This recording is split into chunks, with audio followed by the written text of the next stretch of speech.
Ya estamos. Hola, buenas tardes, bienvenidas y bienvenidos. Bueno, estamos muy contentas en nuestro proyecto de que estén conectadas 500 personas para este seminario, que es la primera clase del curso Violencia Sexual y Adolescencia, acompañar a las generaciones más jóvenes.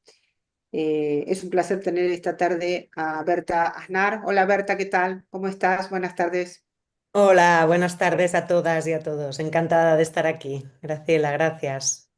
Bueno, me gustaría antes de presentarte, Berta, hacer una pequeña introducción, porque cuando tuvimos la idea de, de presentar este programa a la Generalitat, quiero decir que quiero agradecer especialmente a la Generalitat y al Departamento de Igualdad y Feminismo, que apuesta por esta línea de formación que también es una línea divulgativa de un estudio y sobre la pornografía, porque el curso está centrado en la pornografía, especialmente dentro de lo que consideramos que forma parte de un tipo de violencia sexual. Es para nosotros importante poder señalar, Berta, que esta perspectiva es una perspectiva nueva, es una perspectiva que consideramos que es fundamental y que es fundamental trabajarla también desde el punto de vista de la coeducación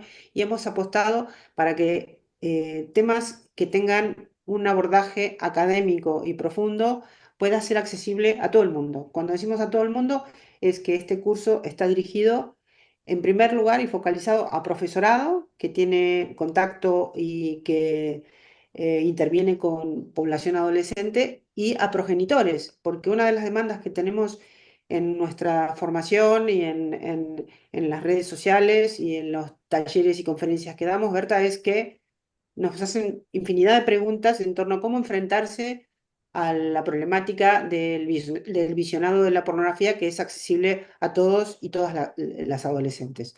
Entonces, cuando quisimos darle un marco, pensamos que era fundamental abordarlo desde las consecuencias y los efectos que tiene en los menores, ¿no? En la adolescencia.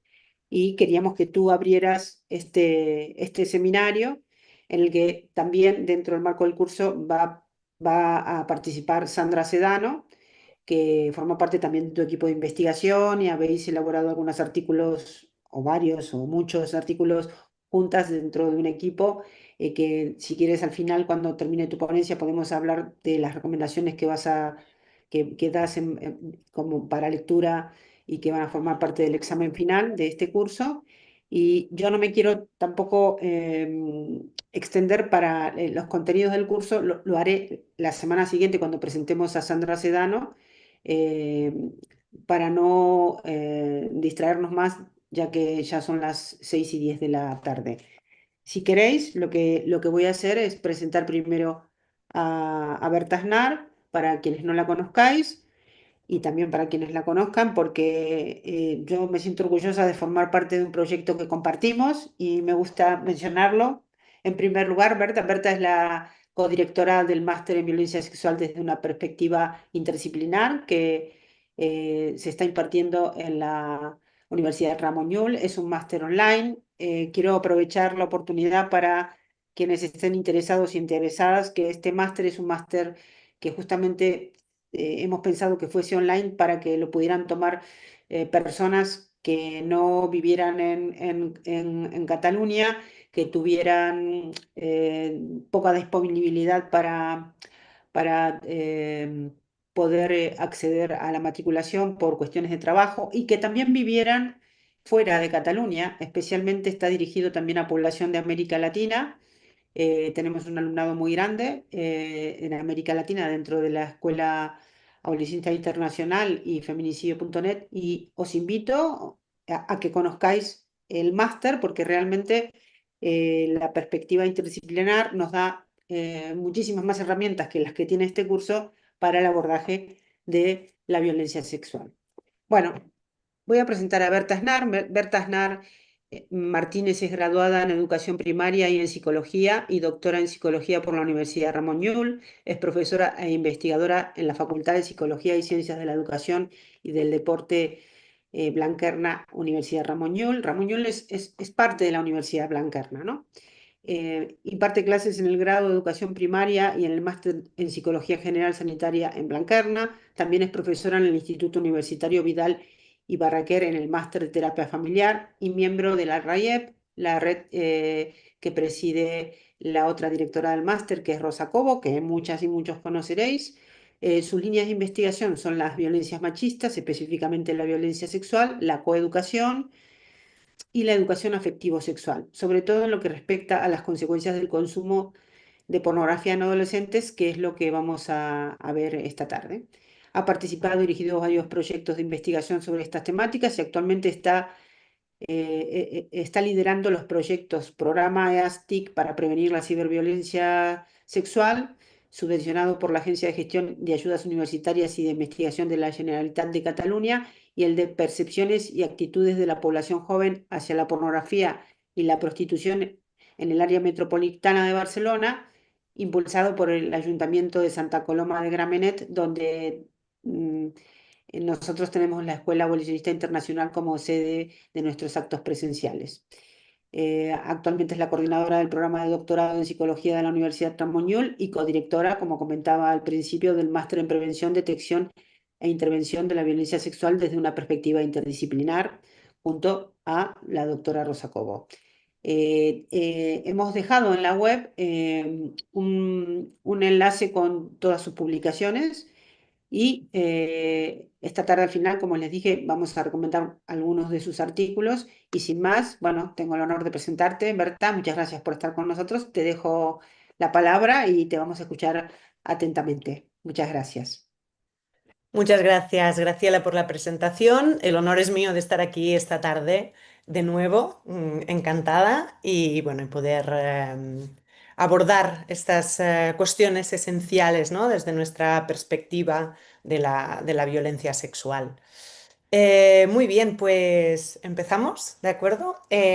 Como título de esta charla sobre el consumo de pornografía, este es el consumo de pornografía en la adolescencia y sus consecuencias en el desarrollo socioemocional y psicosexual.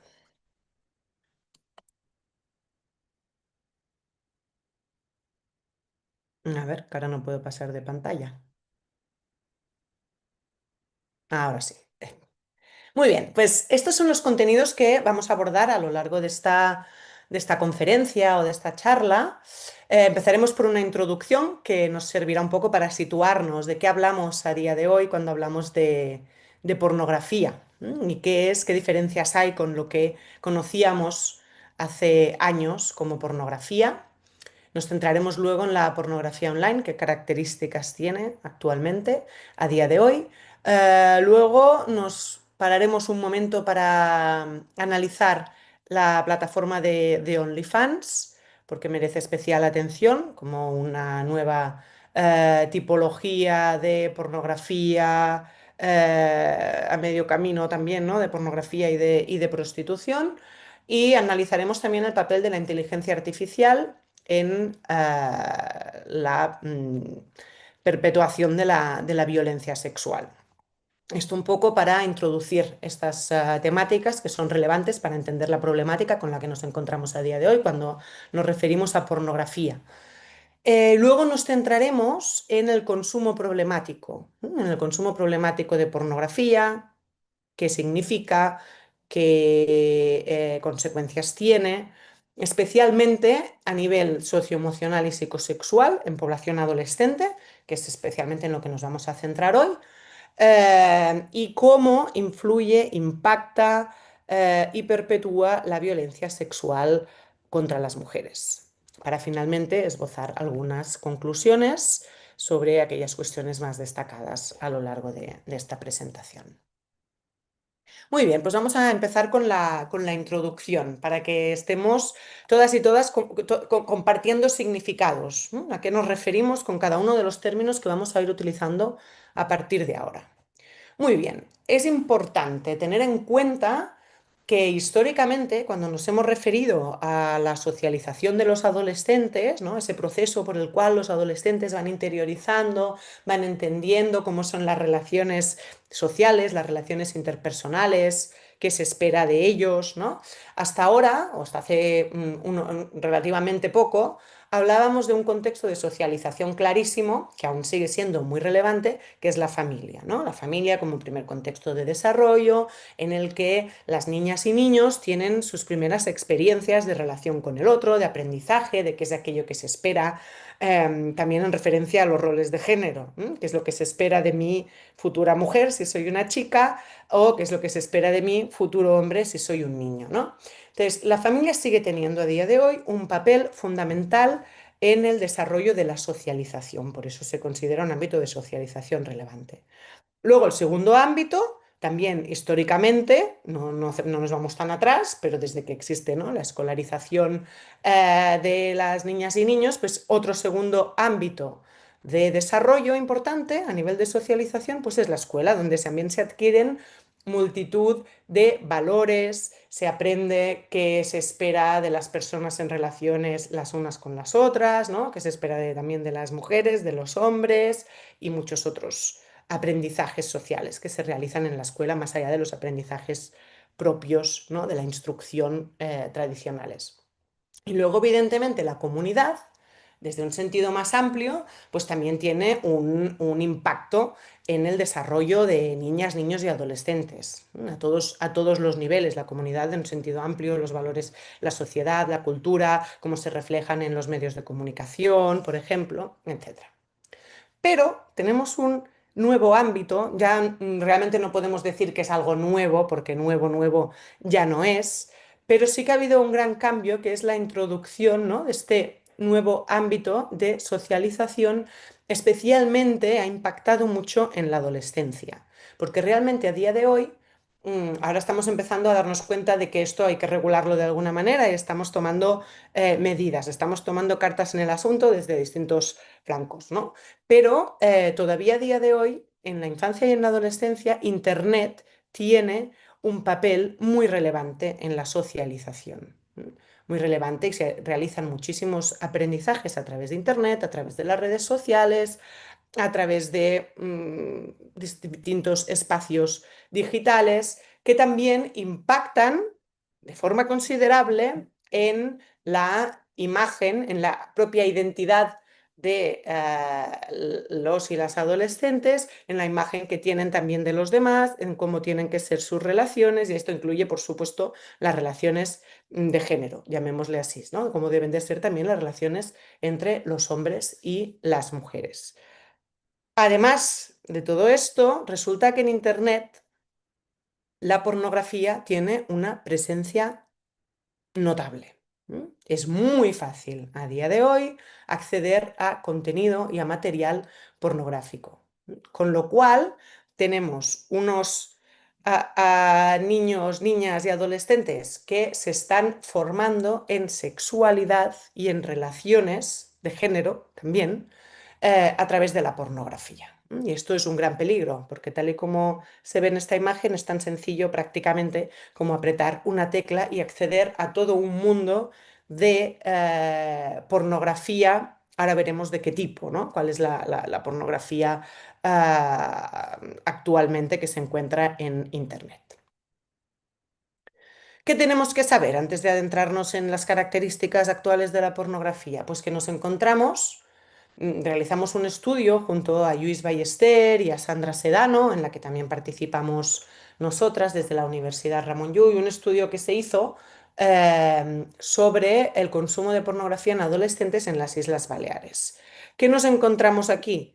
Nos encontramos que los resultados indicaban que más de un 90% de los chicos a los que se les preguntó, a los que se les administró esta encuesta, estamos hablando de adolescentes de 13 a 18 años, en los que se basó este estudio, más de un 90% de ellos había consumido pornografía a lo largo de los últimos años de forma regular. Y las mujeres, las chicas, un 85%. 4,3%. Vemos que estas cifras son muy alarmantes porque en los estudios previos que se habían hecho ya lo eran, ya mostraban un consumo muy elevado por parte de la población adolescente, pero en este realmente las cifras son muy, muy preocupantes. Se había constatado, ¿no?, como el consumo de pornografía era ampliamente aceptado entre la población masculina, pero aquí nos muestra también cómo las chicas están consumiendo pornografía también en unos porcentajes muy altos. Muy bien. ¿Qué sabemos? Vamos a centrarnos ahora un momento en el consumo de las chicas, ¿m? Porque es algo que nos llamó mucho la atención en este estudio. ¿Qué sabemos? Pues que en las chicas adolescentes, en las mujeres adolescentes, la edad media del inicio de consumo es a los 12,7 años. Otro dato muy preocupante, a los 12,7 años. Pero es que además el 50,5% ha consumido por primera vez pornografía antes de los 12 años. Son unas cifras que realmente son importantes tenerlas en cuenta. Además, el 85,3% de las adolescentes consumía habitualmente, como os he explicado antes en los resultados, pero hay una cosa importante que difiere mucho entre los chicos y las chicas adolescentes, que son las motivaciones en el consumo. Las motivaciones son muy distintas, porque en los chicos adolescentes ellos mismos reportaban que su motivación principal era la masturbación, ¿no? Es decir, hay una motivación clara de buscar el orgasmo a través del consumo de pornografía.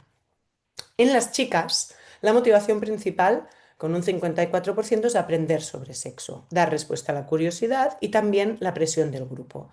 Los datos muestran cómo las mujeres, o las adolescentes en este caso, consumen pornografía resumiendo y simplificando mucho para saber qué es lo que se espera de ellas en el sexo. Y realmente lo que se encuentran, pues evidentemente distorsiona mucho sus expectativas también, de qué es lo que se espera, si es que se puede hablar en este lenguaje, de ellas en el sexo, ¿no? De qué es el sexo y cuál es el rol de la mujer, más bien dicho. En cuanto al tipo de consumo, también, esto igual que en los chicos, en un porcentaje altísimo es pornografía violenta. ¿Por qué? Porque es que realmente lo que se encuentran en Internet. La pornografía que encuentran a día de hoy en Internet es violenta en unos porcentajes altísimos que nos sorprenderán. Luego hablaremos de ello. Y otra cosa que diferencia mucho el consumo de los hombres y el de las mujeres es que prácticamente no hay consumo problemático en mujeres. Es decir, que no hay casos, pero son muy bajos, o sea, muy pequeños, hay muy pocos casos de mujeres que desarrollen una adicción, un comportamiento adictivo hacia la pornografía. Muy bien, vamos a hablar ahora de la pornografía online, que es la que se consume a día de hoy, la pornografía en línea. ¿Qué sabemos sobre la pornografía en línea actual? ¿Por qué tiene tanto éxito y por qué específicamente es masivamente consumida por nuestros adolescentes? ¿Por qué? Primero de todo, hay una característica importantísima que es la accesibilidad. Todavía a día de hoy, el acceso a la pornografía sigue siendo muy fácil. Te preguntan si tienes 18 años o más. Si los tienes, puedes apretar y acceder al contenido. Evidentemente nos ponemos en la mente de una persona adolescente que precisamente lo que quiere, ¿no?, es transgredir la norma, informarse a toda costa para no ser la última persona de la clase en enterarse de cómo funciona todo esto, ¿no? Es muy fácil que cliquen el botón de tengo 18 años o más y que accedan muy fácilmente a este tipo de contenido. Además es gratuito. Claro, tiempo atrás, cuando a alguna persona, mayoritariamente hombres, que eran los que consumían tradicionalmente la pornografía, quería acceder a contenido pornográfico, tenía que o ir al videoclub, alquilar el videoclub, alquilar el vídeo que quería, ¿no?, pagar un dinero. Lo mismo con las revistas, etcétera, ¿no? Con lo cual, el hecho de que ahora sea gratuito también facilita el consumo en adolescentes. Y además, además hay que destacar que garantiza el anonimato. Es decir, que cualquiera se puede conectar, no tiene que dejar rastro de que se ha conectado, es tan fácil luego como borrar el historial, y no deja ningún rastro de haber estado consumiendo pornografía. Anteriormente, como vemos en esta revista, ¿no?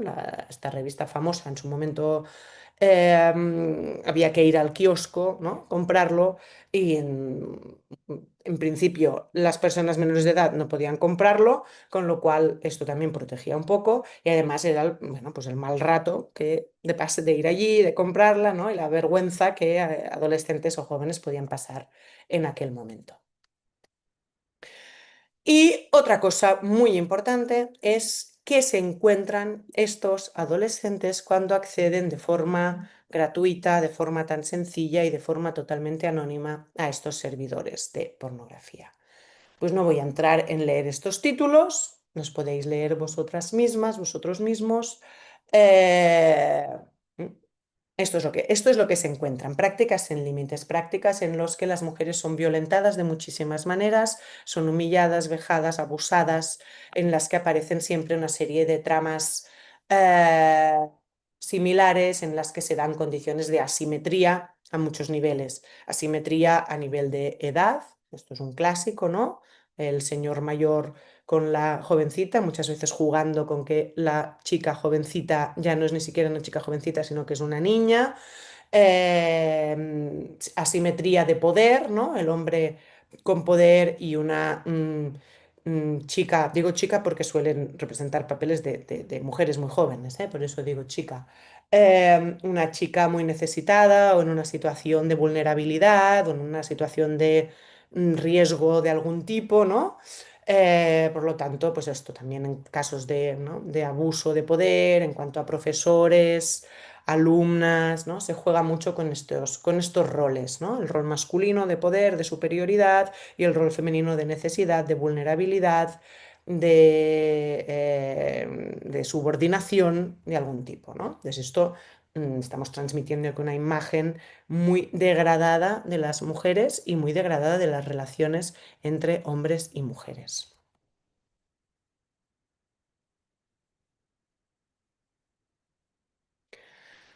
Y estas prácticas, en su gran mayoría, además, de hecho, estas prácticas ya, esta asimetría en sí ya sería un tipo de violencia simbólica, claramente, pero es que además de esta violencia, nos encontramos niveles de violencia de muchos otros tipos. Violencia física, violencia psicológica, multitud de violencia y situaciones muy extremas. Solo con que leáis también estos títulos. Estos son vídeos que están colgados a día de hoy en Pornhub. ¿No? No sé si decir el nombre o no de la plataforma, pero bueno, como todo el mundo la conoce.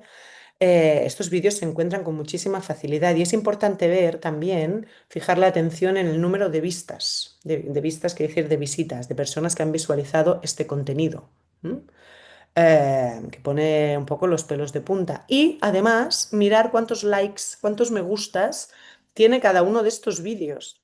Unos vídeos que, bueno, basados clarísimamente en la violencia directa, clarísima, extrema hacia las mujeres. Es una manera también de eh, permitir la interacción de la persona que está visualizando, ¿no? Poder puntuar los vídeos, ¿no? Y se busca también esta complicidad con el consumidor desde estas plataformas. Muy bien, esto en lo que se refiere a pornografía en línea, pero actualmente tenemos una nueva plataforma, hay varias, ¿no? Esta es la más conocida y que tiene muchísimos suscriptores, pero hay otras plataformas parecidas también, además de OnlyFans. Y yo creo que requiere especial atención que nos paremos un momento a ver, ¿no? A conocer un poco más desde de esta plataforma. Antes, ¿qué pasaba en la pornografía tradicional, digamos, para llamarle de alguna manera, ¿no? Pues no había interactividad con las mujeres. Yo me compraba una revista, bueno, yo no, ¿eh? El consumidor de pornografía compraba una revista o un vídeo, lo alquilaba, muchas veces no conocía a las mujeres que participaban, ¿no? en estos vídeos. O las fotografías de la revista, y otras veces eran celebrities, digamos, que les quedaban muy, muy lejanas, ¿no? Como es el caso de esta fotografía de aquí, de la revista Interview. A día de hoy esto es distinto, porque a día de hoy eh, hay plataformas que permiten esta interacción, con las mujeres, y que dan más poder, digamos, al consumidor. Dan mucho más poder hasta el punto que puede decidir y pedir servicios personalizados a las mujeres. ¿Qué crea esto también en el imaginario sexual? Crea un poco la idea de que yo tengo el poder sobre las mujeres. Yo tengo el poder sobre las mujeres, aunque sea en línea, y además son mujeres que muchas veces yo puedo previamente haberlas conocido a través de otros perfiles no pornográficos, como puede ser Instagram u otros perfiles que tienen este doble perfil, ¿no? Esto también en el imaginario sexual, aparte de esta sensación de poder, da la idea un poco de que todas las mujeres son pornificables, todas las mujeres son prostituibles. Y esto juega un papel clave en las relaciones entre hombres y mujeres. Y es un papel muy peligroso, en cómo muchos hombres están aprendiendo a entender qué son las relaciones entre los hombres y las mujeres, desde esta perspectiva de poder basada en basado en la violencia sexual, esta normalización de la violencia sexual, de yo puedo decirle a la mujer qué es lo que quiero, que llevar a cabo el servicio, y casi se lo puedo decir a cualquier mujer, porque las mujeres son todas prostituibles o pornificables. Y esto realmente hay un proceso aquí de normalización de la violencia sexual que es muy preocupante también. Entonces, esta plataforma de OnlyFans, para entender un poco su evolución, debemos entender primero el concepto de pornificación social, que lo he explicado un poco justo ahora, ¿no? Que es la representación de la pornografía en formas que inicialmente, ¿no? son pornográficas. En la música, por ejemplo, en la música, en las redes sociales. Esto sería la pornificación social. Y OnlyFans ha sufrido, ¿no? esta transformación basada en esta pornificación social. Porque inicialmente la plataforma se creó como una red social con el objetivo de conectar suscriptores con creadores o creadoras de contenido en una variedad de industrias. Este fueron los inicios de OnlyFans. Pero ¿qué pasó? Que a partir de la pandemia, a partir del confinamiento, de hecho, la audiencia empezó ya a catalogarla como una plataforma que era básicamente de contenido sexual, porque empezaron a crearse más perfiles y a ofrecerse más contenidos de este tipo, contenido sexual explícito. Desde marzo a abril de 2020, que si recordáis es el periodo de confinamiento aquí en España, en los otros países no controlo tanto los periodos de confinamiento, pero fue el punto álgido de la pandemia. Se incrementaron en España un 75% el número de suscripciones. Y actualmente OnlyFans, todo el mundo sabe, o casi todo el mundo sabe, que es una red social que está basada en la oferta de servicios de índole sexual. Y España, una vez más, como en otras cosas, ¿no? que tienen que ver con cuestiones de violencia sexual, pues también en los primeros puestos. Tenemos este gran problema aquí en nuestro país, que es el quinto país con más creadoras de contenido.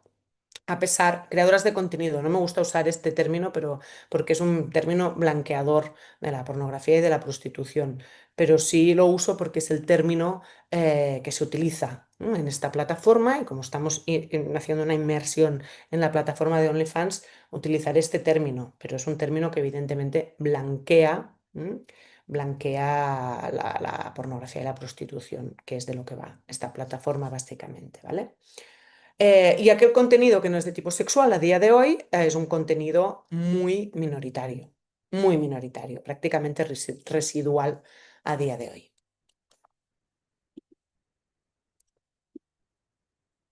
Muy bien, ¿qué pasa con OnlyFans? ¿Qué pasa con OnlyFans? Pues que es percibida como algo inofensivo. ¿M? Hay un punto claro del que partimos, que es esta normalización de la cosificación sexual femenina, de la autosexualización y la hipersexualización como una vía de empoderamiento de la mujer, ¿no? Como un capital a explotar al máximo, ¿no? Entonces, eh, OnlyFans no deja de verse como algo inofensivo porque también algunas de las imágenes, no todas, pero algunas de las imágenes son muy parecidas a las que algunas chicas suben a Instagram, a que algunas mujeres suben a Instagram. Pasa que es muy importante destacar que esta plataforma, ya varios estudios muestran cómo es una plataforma de captación por parte de las empresas productoras de pornografía y redes de trata y de prostitución, captación de mujeres en su gran mayoría jóvenes. Aquí podéis ver, esto es un anuncio de Instagram, que pueden encontrar porque Instagram ahora está 13 años, creo que es la edad mínima, lo cambiaron a 15, ahora como hay una versión infantil, bueno, el caso es que chicas menores de edad pueden ver este tipo de anuncio, que es un anuncio que de buenas a primeras puede ser muy, muy, muy atractivo. Es un anuncio que te dicen $30.000 todos los meses. Obtienes tráfico gratis, ingresos con anuncios, puedes construir tu propia base de fans, ¿no? Y vender vídeos, puedes ser modelo por cámara, ¿no? Realmente puede ser muy atractivo para algunas chicas muy jóvenes. Es una estrategia de captación para la industria pornográfica y de la prostitución. Y aquí vemos un ejemplo de este señor, Sergio Fuentes, que se llama a sí mismo el rey de OnlyFans. Y bueno, él admite que no es fácil ganar dinero en OnlyFans, que oye, la mayoría de gente intenta hacer creer que es algo como muy fácil. No sé si habéis visto vídeos en Instagram que cuelgan para atraer, ¿no? A chicas jóvenes diciendo, uy, yo gano cada mes 8.000 euros, simplemente colgando fotos de mis pies, ¿no? No sé si habéis tenido alguna vez acceso a este tipo de contenido que aparece en redes sociales normalizadas, digamos. Este por lo menos dice, no es fácil. Bueno, luego dice que no te engañen. Aquí encontrarás a tu nuevo padre. No te preocupes, que yo sí que te voy a ayudar para que ganes mucho dinero y además, ¿no? En el rol de padre qué perverso, ¿no? Que te voy a proteger. También sabemos la figura del padre en la pornografía, qué figura suele representar, desgraciadamente, ¿eh? Muy bien, y ahora brevemente voy a hablar un poquito de la inteligencia artificial. No voy a entrar mucho en el tema, pero sí que creo que merece especial atención porque nos encontramos con estas noticias a día de hoy que seguro que también conocéis, ¿no? Dice, el infierno de las mujeres atrapadas por el porno deepfake, las falsificaciones pornográficas. El 96% de las imágenes de inteligencia artificial son pornografía no consentida. ¿Mm? Estamos viendo el uso que se está dando ahora a la inteligencia artificial para crear pornografía a partir de mm, fotografías de mujeres que evidentemente no han consentido ni han filmado estas escenas, con lo cual todavía es más grave, porque, pues esto, ¿no? A día de hoy cualquier mujer puede, con la inteligencia artificial, aparecer protagonizando un vídeo pornográfico. Y luego, pues evidentemente no tenemos una goma para borrar estas cosas del mundo digital, de Internet, ni de los WhatsApps que se envía a la gente, con lo cual pues es un problema muy, muy grave. Es muy difícil em, hacer desaparecer este tipo de imágenes una vez están colgadas en Internet. Tenemos aquí un ejemplo, ¿no? de la activista y comunicadora Carla Galeote, que denunció justamente que se habían creado estas imágenes falsas generadas mediante inteligencia artificial. Y tenemos muchos otros casos de muchas famosas, de Scarlett Johansson, Hillary Clinton en su campaña, también las utilizaron en contra de ella y, oye, siempre suelen ser mujeres. Y en el caso que se ha hecho con algún hombre, las consecuencias y el impacto que tienen, pues no tienen nada que ver justamente.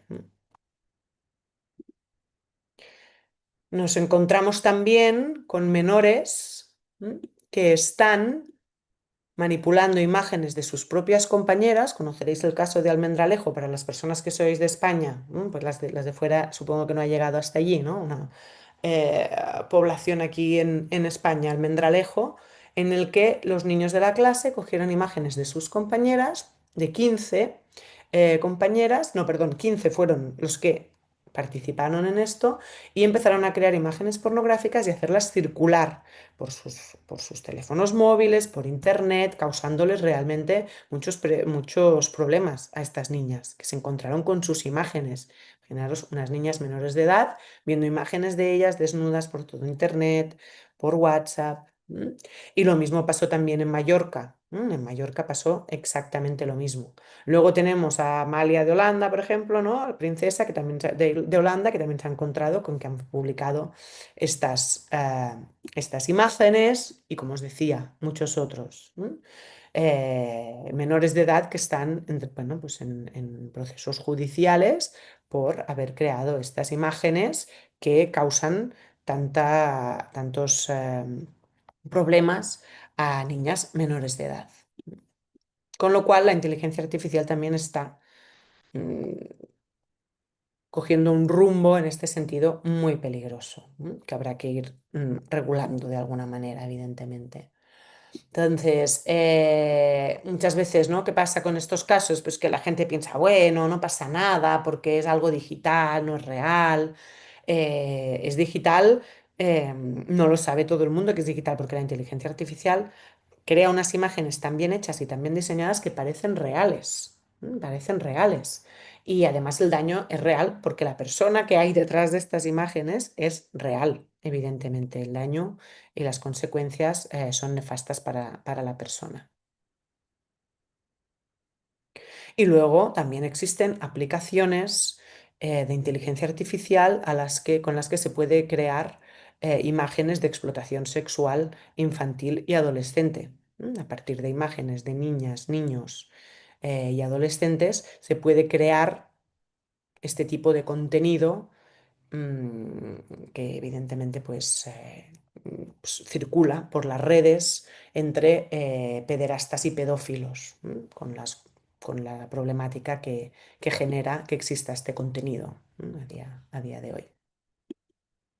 Muy bien, ya hemos hablado un poco del panorama actual, a qué nos referimos cuando nos hablamos de pornografía, pornografía en línea, la plataforma de OnlyFans, la inteligencia artificial, el rol que está teniendo también en crear estas situaciones de violencia sexual hacia las mujeres, de ponerlas en unas situaciones que les causan muchos problemas. Y ahora vamos a ir al consumo problemático de pornografía. Vamos a ver, ¿de qué nos referimos cuando hablamos del consumo problemático de pornografía? Nos referimos a, para que nos entendamos ahora mismo, conductas adictivas, ¿no? Adicción a la pornografía. ¿Por qué se da la adicción a la pornografía? Pues hay muchos estudios que muestran, ¿no? Este proceso de generar adicción, ¿no? en los consumidores. Yo he puesto unos cuantos simplemente para entender un poco, ¿no? esta situación.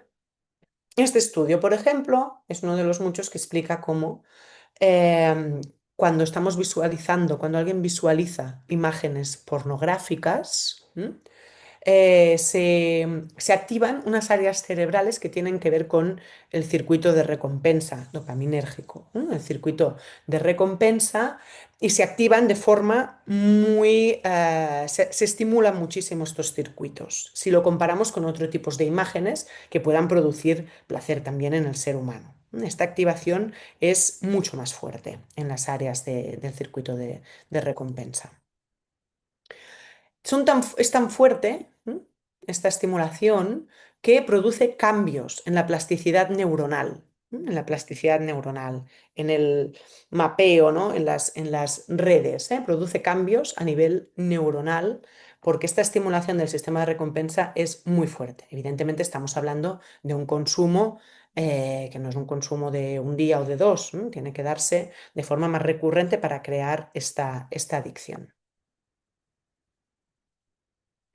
Esto lo que lleva es a pensar en la hipótesis de aprendizaje, es decir, que el consumo frecuente de pornografía y la obtención del posterior orgasmo genera el aprendizaje de que la pornografía es altamente relevante, ¿no? Que es un estímulo relevante, que es necesario buscar. Es como la sensibilización en la adicción a las drogas. Podríamos hacer este símil entre los dos tipos de adicciones. Este estudio explica cómo las experiencias de ansiedad y depresión están fuertemente asociadas al consumo de pornografía. Y todas aquellas experiencias emocionales que son conflictivas, como pueden ser pues, periodos en los que hay problemas de identidad, periodos en los que hay una vulnerabilidad destacable, facilitan que aparezca el comportamiento sexual adictivo cuando se consume pornografía. Entonces, hay una cosa importante a destacar, claramente, que es que precisamente la adolescencia, tal y como señalan muchísimos autores y autoras, es una etapa crítica, es una etapa crítica a nivel de identidad. En la adolescencia, la crisis que hay que superar, para superar la adolescencia, uno tiene que encontrarse a sí mismo o a sí misma, ¿no? Y resolver un poco esta crisis de identidad. Y es un periodo también en el que hay muchísimas experiencias emocionales conflictivas en relación al propio cuerpo, en relación a los demás, el pasar de niña o niño a adulto, ¿no? Es una etapa muy compleja. Entonces, es evidente que el consumo que se dé en esta etapa es mucho más fácil que se vuelva un consumo adictivo, porque todavía hay dificultades en la regulación también emocional y comportamental, con lo cual la adolescencia es un periodo crítico también en este sentido del consumo problemático de pornografía. Em, Todavía no hay consenso absoluto sobre el consumo problemático de pornografía, si se le puede llamar adicción, si no, ¿no? Todavía hay bastante controversia entre los propios expertos en el tema de las adicciones. Pero sí que se han puesto de acuerdo, ¿no? Digamos, en aceptar que puede generar una adicción que puede conducir al consumo problemático. Y definen este consumo problemático de la siguiente manera, que cada vez hay un aumento de la frecuencia en el consumo. Cada vez necesito consumir más pornografía. Cada vez hay una necesidad mayor de dedicar más tiempo, que cada vez el tipo de pornografía que se consume tiene niveles mayores de violencia, o de prácticas de riesgo. Cada vez necesito consumir un tipo de pornografía más violenta, que muestre situaciones más bizarras, digamos, ¿no? Y que cuando se intenta reducir o abandonar la pornografía, se genera un malestar. Es como si fuera la abstinencia cuando hablamos de algún tipo de droga, ¿no? La persona se habitúa a la violencia en la pornografía. Y aparecen pues distintos tipos de consecuencias negativas en distintos ámbitos, en el ámbito educativo, en las relaciones familiares, en la relación de pareja, en el caso que haya pareja, etcétera. Pero la persona las ignora, las minimiza, dice no es para tanto, puedo parar de ver pornografía cuando quiera. Y es que además se reduce el placer. Se reduce el placer. Aquel consumo que inicialmente me producía un placer y me conducía al orgasmo, deja de hacerlo. Por eso cada vez el tipo de pornografía tiene que ser más violenta, con prácticas más riesgosas, etcétera, etcétera. Muy bien, vamos a ver ahora que hemos hablado del consumo problemático, em, cómo impacta en el desarrollo socioemocional y psicosexual. el consumo de pornografía en la adolescencia. Vamos a ver muchos estudios para que luego cuando alguien nos diga no hay ni un estudio que me demuestre que la pornografía tiene un impacto negativo, pues mira, aquí tenemos unos cuantos y además como Graciela ha dicho al principio, también tendréis acceso a bibliografía.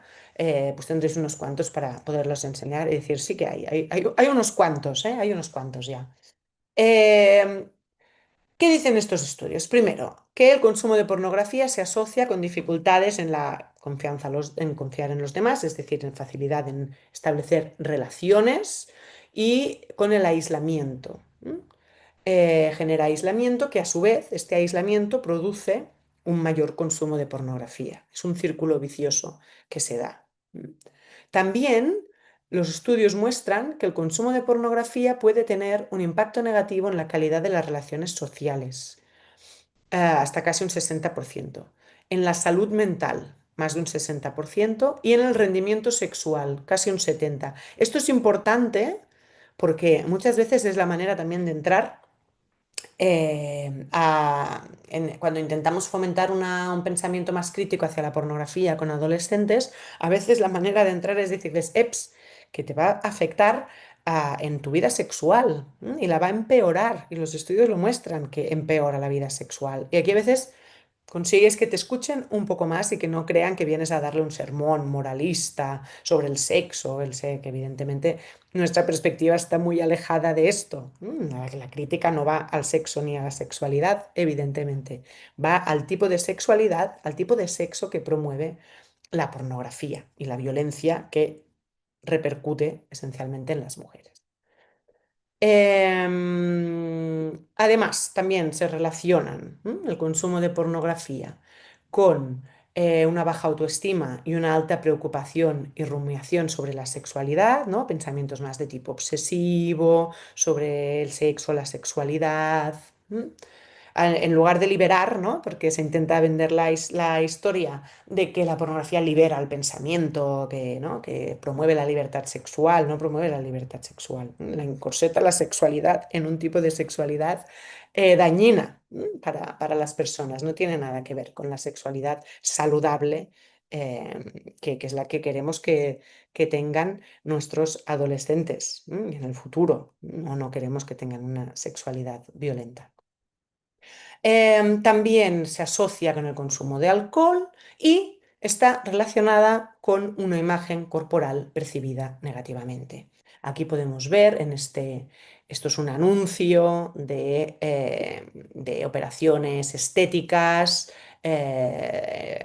genitales.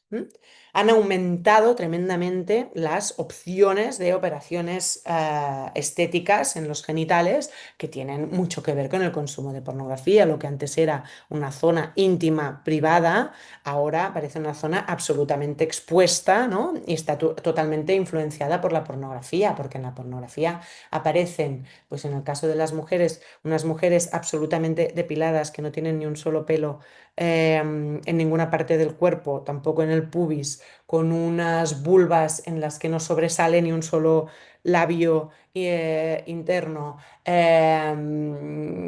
etcétera, etcétera, ¿no? Y esto lo que ha provocado, pues es muchas inseguridades también en la población adolescente y en la población joven.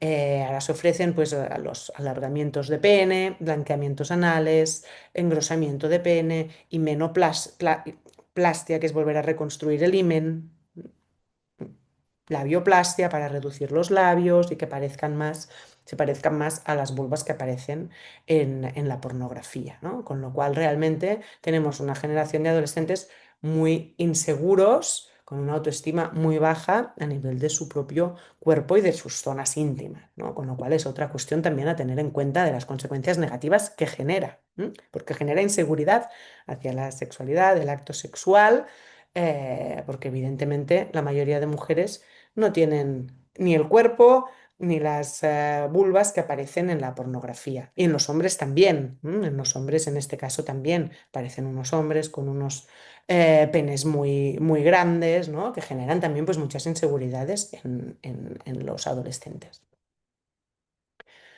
Em, Un artículo que es interesante y que es muy nuevo, es este artículo de unas compañeras del Hospital Sant Joan de Déu en Barcelona, eh, que estudian el impacto de la pornografía, del consumo de pornografía en niños, niñas y adolescentes, ¿no? Desde una perspectiva, desde la perspectiva del trauma. Y concluyen que, bueno, primero explican, ¿no? Que la normalización de la pornografía tiene un impacto negativo en menores, que, que este impacto incluye tanto problemas de salud mental como cuestiones que también estamos apuntando ahora, ¿no? Sexismo, cosificación y violencia sexual, así como conductas abusivas y misóginas, ¿no? Hacia las mujeres. Ahora entraremos en esta parte también. Y que provoca reacciones traumáticas este consumo en la niñez y en la adolescencia, todavía más en la adolescencia temprana. Que estas reacciones traumáticas que provoca, evidentemente varían según el contexto y las características pues, de cada niña, niño o adolescente, pero que coinciden con síntomas postraumáticos similares al abuso sexual infantil. ¿Mm? ¿Por qué? Porque una niña o un niño no está psicológicamente preparado para ver estas escenas que hemos descrito anteriormente, cargadas de violencia. Bueno, primero, no está preparado para ver escenas de tipo sexual. Esto primero. Y segundo, todavía menos, escenas de tipo sexual cargadas de violencia hacia las mujeres. Que todas esas barbaridades que hemos visto anteriormente en las prácticas y en los vídeos que están colgados a día de hoy a los que tienen acceso eh, la infancia y la adolescencia. Desde este estudio me parecía interesante poderlo mostrar aquí. Muy bien, ¿qué consecuencias tiene a nivel psicosexual? Que ya apuntaban las colegas de Sant Joan de Déu en su estudio. Los estudios muestran diversas cuestiones. Uno primero, que está asociado, el consumo de pornografía se asocia con un aumento de relaciones sexuales con diferentes parejas, pero lo grave, lo especialmente grave, es que con mayor riesgo. Es decir, con parejas en las que no hay ninguna relación de ningún tipo previa, sin uso de preservativo. ¿M? Que esta es otra cuestión que aparece siempre en la pornografía. En la pornografía no se hace uso del preservativo, con lo cual transmitimos también un mensaje sobre las relaciones sexuales muy dañino para la población joven, que ahora también veremos datos sobre cómo esto está afectando también en otros niveles. La pornografía muchas veces tiene el uso que se hace es para intentar compensar la ausencia de relaciones de todo tipo, experiencias relacionales, personales, sociales y también sexuales. Se utiliza como, en este Weber y sus colaboradores utilizan el término actividad sexual vicaria, intentar utilizarla, ¿no? En vez de relacionarse realmente con las personas. El consumo también se ha relacionado con una mayor prevalencia, aquí es donde, por donde decía antes que muchas veces conseguimos llegar más a los adolescentes, con una mayor prevalencia de disfunción eréctil, dificultades para llegar a la erección en los hombres. Y también una necesidad más larga y más estímulos para llegar al orgasmo, tanto en hombres como en mujeres, sobre todo cuando accedieron a la pornografía en edades tempranas. Además, genera la negación del deseo y el placer sexual femenino. Hay también una cuestión importante a analizar en el contenido pornográfico de la pornografía mainstream, digamos, lo que encontramos a día de hoy en Internet, que es la gran mayoría, en el que el placer de la mujer no tiene ninguna importancia, ni el deseo ni el placer. La mujer solo está para complacer al hombre. La mujer siempre está dispuesta a tener sexo y en los casos que dice que no, al final acaba siempre aceptando, ¿no? Es como que el no de las mujeres no tiene ningún valor, las mujeres dicen que no, pero luego siempre acaban diciendo que sí, hay que insistirles, ¿no? Y las consecuencias negativas que tiene todo esto, ¿no? De situar al hombre, ¿no? Por encima de la mujer, que es quien decide cuándo se tiene sexo, cómo, qué prácticas, ¿no? Y la mujer que siempre está dispuesta y accede a hacerlo. Y hablamos también del fenómeno de la cosificación sexual, cómo incrementa, ¿no? De forma extrema, porque cuando hablamos de pornografía es una cosificación sexual muy extrema, en distintos grados de cosificación sexual, todos malos, pero la pornografía es una cosificación sexual extrema de la mujer. La cosificación sexual lo tenemos que concebir como un fenómeno de género, es un fenómeno de género que incluye a las víctimas, que son las mujeres, y los agresores, que son los hombres. Evidentemente no hace falta que diga que no todos los hombres son agresores. No hace falta que lo diga, evidentemente que no. Pero la cosificación sexual, las consecuencias que tiene son estas. La cosificación sexual afecta mm, negativamente, especialmente a las mujeres, por la sociedad en la que vivimos y la violencia estructural que hay hacia las mujeres. Y esto es importante poderlo observar desde esta perspectiva y no desde otra. ¿Cómo definiríamos la cosificación sexual? Pues la definiríamos como. Esta definición es súper antigua, pero es que es tan válida a día de hoy, sirve para entender muchos fenómenos de cosificación de las mujeres. ¿Cómo lo definiríamos? Pues como cualquier situación en la que el cuerpo de una mujer o partes de su cuerpo o sus funciones sexuales se perciben de forma separada. Es decir, separadas de la personalidad de la mujer, de su individualidad, y entonces, además, estas partes, ¿no? del cuerpo, estas funciones sexuales, se instrumentalizan para el consumo y el placer de los demás. Estaremos de acuerdo en que la pornografía, también la prostitución y también otras formas de violencia contra las mujeres, está presente clarísimamente la cosificación sexual. ¿Cuáles son las consecuencias? Como veníamos diciendo, observando la cosificación sexual desde la perspectiva de género, desde la perspectiva feminista. Pues en los hombres una mayor tendencia a mostrar comportamientos sexualmente coercitivos y en las mujeres una mayor probabilidad de victimización sexual. Esta es la realidad que nos encontramos a día de hoy en nuestra sociedad sobre la cosificación sexual. ¿Las consecuencias cuáles son? Estas, ¿no? Muy bien, entonces tenemos este cuadro. Disculpad que voy mirando la hora, me queda un ratito todavía, perfecto. Tenemos este cuadro de mi colega Lluís Ballester que nos resume muy bien cómo impacta la pornografía en la sexualidad y en las relaciones interpersonales. Entonces él divide cómo impacta en tres niveles: la percepción alterada, los cambios de actitudes y los cambios de conducta. Primero afecta en la percepción, luego en las actitudes y finalmente en el comportamiento. Y él habla de tres niveles también del riesgo existente, ¿no? El riesgo por acceso, por haber accedido a la pornografía, el riesgo por haberla consumido y el riesgo por el contacto. En cuanto al primer punto, el riesgo por acceso, el consumo de pornografía altera la percepción desde la perspectiva de la edad. Cuanto antes se consume la pornografía, más alterada se ve la percepción de las relaciones sociales y interpersonales y también de la sexualidad, porque impacta de forma clara en un imaginario sexual que todavía no se ha construido. Si la pornografía es consumida por niñas, niños o adolescentes, no hay un imaginario sexual construido. Puede haber algunas ideas sueltas de lo que es la sexualidad, pero que no tienen una base sólida. Si empiezan estos niños y niñas a consumir pornografía a edades tempranas, entenderán que el sexo es lo que están viendo en la pornografía. Esto también cambiará sus actitudes. ¿Por qué? Porque también es lo que reproducirán en el momento en que empiecen con las primeras relaciones sexuales, tenderán a imitar este modelo.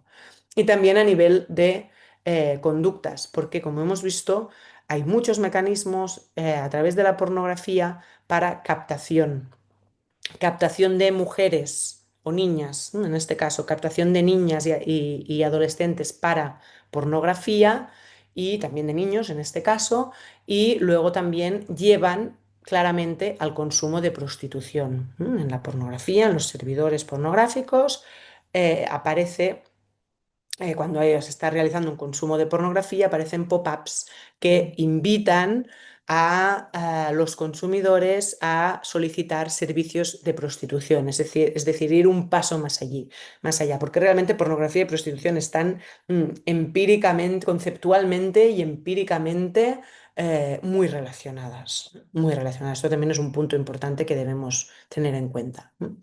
En lo que se refiere al riesgo por consumo, se normaliza la percepción alterada y poco a poco se va facilitando la aceptación del porno extremadamente violento, al que hay un acceso muy fácil a día de hoy.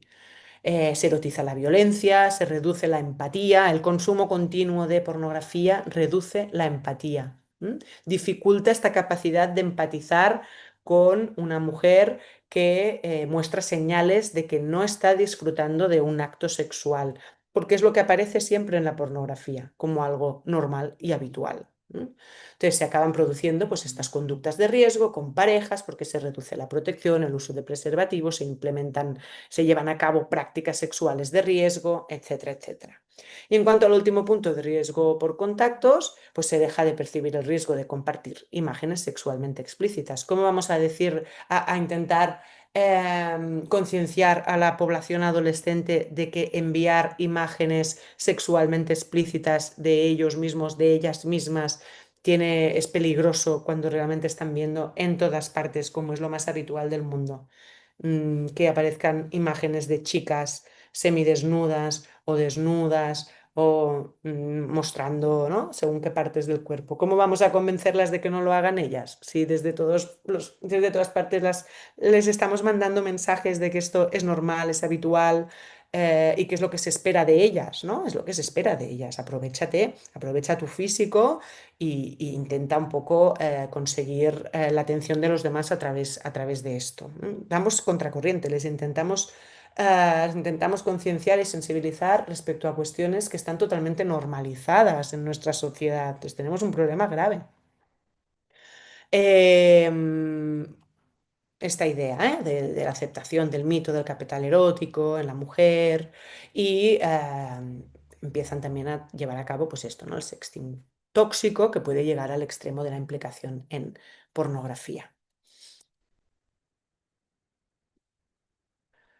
¿Qué vemos aquí? Pues vemos un gráfico que muestra los cambios que ha habido respecto a las enfermedades de infecciones de transmisión sexual desde el año 1995. Vemos en el año 2000, 2005 esta reducción que prácticamente no había casos, que es justamente cuando empezó, ¿no? Todo el Perdón, boom. Berta, no podemos ver el gráfico. ¿Estás mostrando el gráfico? Ah, Sí. no, no estamos viendo, te estamos viendo a ti.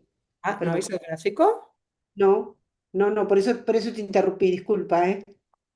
Qué raro. Y ahora veis Ah, lo que bueno, yo pone. no lo estoy viendo. Aquí dicen que sí lo están viendo. Bueno, Ah, bueno. vale. Entonces, perdón, Sí, perdón. qué raro. Pues igual sí se te habrá. ¿Ahora no lo ves, Graciela?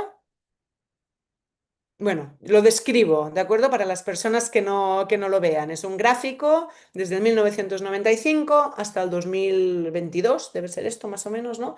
De todas las enfermedades sexuales, o algunas, todas no. Clamidia, gonorrea y sífilis. Se ve perfectamente como entre 2000 y 2005 los casos eran prácticamente inexistentes en nuestro país. La fuente es el Ministerio de Sanidad. Y cómo a partir del 2010, que es justamente cuando empieza el auge del consumo de pornografía a través de Internet en población además joven, empiezan a aumentar los casos de clamidia, gonorrea, sífilis de forma estrepitosa, muy, muy alarmante. Esto es lo que estamos viendo en el gráfico para las personas que no lo Ya lo vean. veo, Ah, Berta, vale. perdón, ¿eh? Gracias. Nada, nada, me ha ido bien así para poderlo describir y que vayamos todas a una. Muy bien, vamos a ver ahora específicamente el tema de la relación entre pornografía y violencia sexual, ¿de acuerdo? A ver qué dice la investigación internacional. Muy bien, primero, recordar, también con datos. Es un estudio que se llevó a cabo por el Ministerio, creo que es el Ministerio de Igualdad en Francia, que condujo Pierre Brossolet en el 2023 y llegaron a la conclusión de que el 90% del contenido pornográfico presenta actos no simulados de violencia física, sexual y verbal contra las mujeres. Y entonces hay que tener una cosa muy en cuenta, que es cuando, ¿no? Esto que, no, es que la pornografía es ficción. La pornografía es ficción. Parece que con este argumento ya lo tenemos todo ganado y la pornografía pasa a ser, nada, una cosa baladí absolutamente. Las mujeres que aparecen en estas filmaciones son reales. Los actos sexuales son violentos de verdad. Y el sufrimiento que se ve en la cara de las mujeres, que aparece mm, muy comúnmente en la pornografía, eh, es real, es visible, es real y además está erotizado. Esto es un peligro tremendo. Se está erotizando la violencia, se está normalizando en la sexualidad a través del consumo de pornografía la violencia hacia las mujeres. ¿Qué provoca esto? Vamos a ver. Los niveles más altos de consumo de pornografía. Diversos estudios prueban que crean una desconexión de la empatía, como he explicado antes, mayor dificultad para empatizar. Comporta no reconocer el comportamiento sexualmente violento, que es normalizado. En el ámbito de la sexualidad se normaliza, pues, el comportamiento violento. Y esto, ahora también voy haciendo explicando algunas cosas, ¿no? que son muy fáciles de observar. Si tenéis redes sociales, es fácil también observar pues contenido que parece, ¿no? Cómico, ¿no? Que intenta hacer gracia, ¿no? Pero que realmente lo que están transmitiendo es esto, ¿no? Como se ha normalizado en la sexualidad, sobre todo en la población joven, pues el escupir, el dar golpes, el dar bofetadas, el estirar del pelo, el insultar, ¿no? Estas cosas parece que en el imaginario, no de todos los adolescentes, evidentemente, ¿eh? No quiero para nada estigmatizar a los y las adolescentes, no es para nada lo que me gustaría hacer o transmitir. Pero se están normalizando todas estas prácticas en el ámbito sexual, el hacer daño al otro, el humillar al otro, porque parece que aquello que sucede en la sexualidad, como es privado y es íntimo, puede pasar cualquier cosa. Pero es que esta misma mentalidad o este mismo argumento es el que se utilizaba antes sobre la violencia de género en la relación de pareja. Oye, cada uno en su casa, si el marido le pega a la mujer, no nos tenemos que meter nadie. Por suerte esto lo hemos medio desmontado, ¿no? O estamos desmontando esta falacia de que si pasa en casa nadie se tiene que meter. Pero bueno, ¿qué es esto? ¿Cómo no nos vamos a meter, ¿no? En situaciones de violencia contra las mujeres? Pues en la sexualidad estamos entrando ahora también aquí en decir, oiga, que porque sea en una situación sexual, no vale todo, no vale todo. Muy bien. Otros estudios. Fomenta una insensibilidad por parte de los agresores a la violencia sexual y a las prácticas sexuales no consensuadas y también hay un aumento de la probabilidad de implicarse como perpetrador, o sea, como agresor, y disminuye la probabilidad de ayudar a la mujer.